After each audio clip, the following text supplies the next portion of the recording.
আসসালামু আলাইকুম এভরিওয়ান। এই ফলটা জাম্বুরা কার কার খেতে ভালো লাগে অবশ্যই কমেন্ট করে জানাবেন।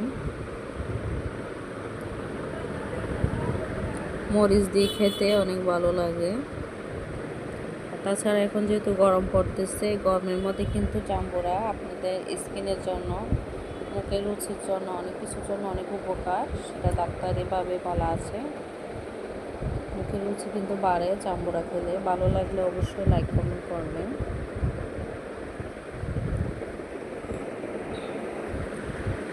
জাম্বুরা খেতে যদি ভালো লাগে অবশ্যই কমেন্ট করে জানাবেন। সবাইকে ধন্যবাদ। যে যেখান থেকে দেখতেছেন অবশ্যই জানাবেন কোন জায়গা থেকে দেখতেছেন আপনারা। সবাইকে অসংখ্য অসংখ্য ধন্যবাদ।